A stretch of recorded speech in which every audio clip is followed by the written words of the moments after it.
counting down the 100 greatest albums in Christian music according to CCM Magazine. Number 98 is Petra with More Power to Ya. Listening to Petra, I'm not a huge fan of Petra. I didn't grow up listening to them because I was afraid I wouldn't like them. And I gave the album a listen about 2 or 3 different times. I actually found some songs that I liked. But we'll talk about that in a moment. Being a premier rock band in Christian music of the early 1980s, Petra aspired not only to minister to its young listeners, but also to make albums that answered the quality of general market counterparts such as Journey and Foreigner. I totally felt those two bands in listening to this album for sure.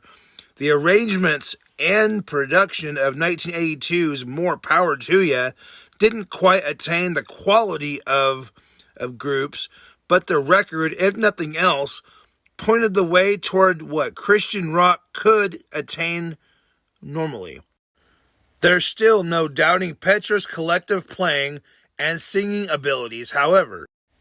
The guys are note perfect and watertight from the beginning to end, drenching the whole project with their signature, multi-part vocal harmonies.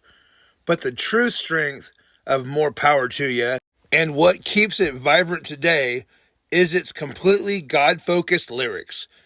The conviction behind Bob Hartman's pen and Greg X. Vol's tireless tenor may sound dated only because hardly any artist sings about such simple, uncompromising faith anymore. The opener, Stand Up, calls on Christians to walk their talks. An acoustic Road to Zion points believers toward heaven and would stick around youth group worships for years. And Judas Kiss drips with bloody guilt over sin.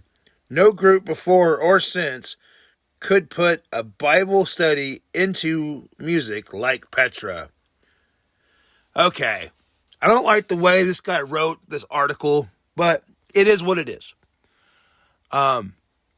I disagree where it says that no group before or since could put Bible study to music like Petra. There's a band called Disciple.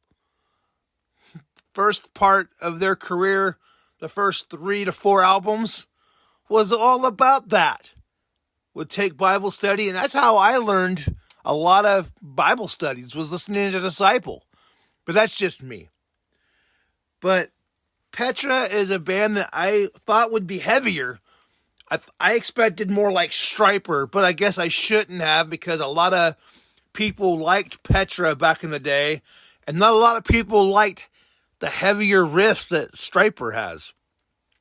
There were some songs I do like on this album, which is Petra, More Power to Ya.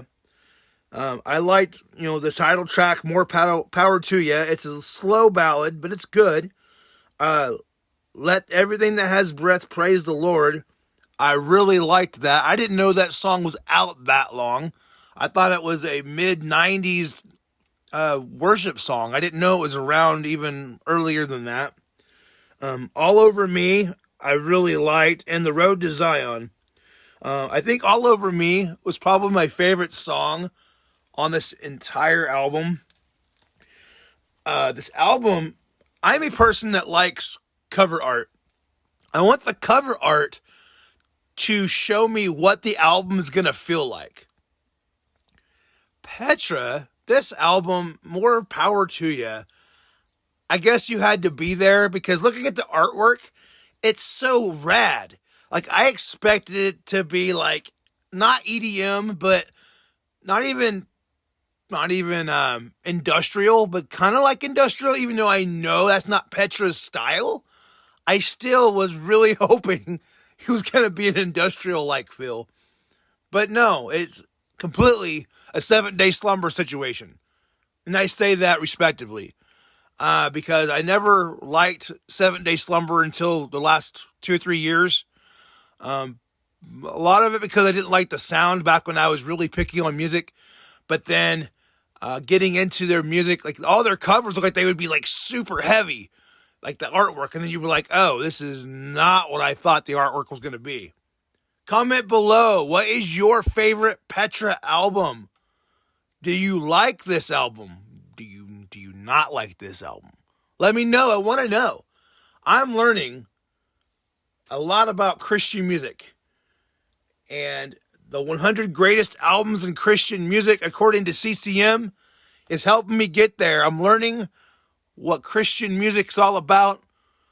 I was there. I grew up in the 80s and the 90s. I was listening to country music. And then in the 90s, late 90s, I got into Christian rock and metal. And that's basically where I stayed. I tried listening to contemporary Christian music.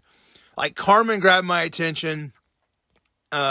Jennifer Knapp, Audio Adrenaline. That's probably the lowest I would go. I did like a little bit of Point of Grace, but I couldn't get into very much contemporary Christian music. So I'm really trying to learn and get past my stigma of what I think Christian music should be. So I'm going through the basics. I'm going through the 100 greatest albums of Christian music. Let me know. Is this album number 98 on your list? Thank you guys so much for listening today. Like, subscribe, make the world go round. I'll see you next time.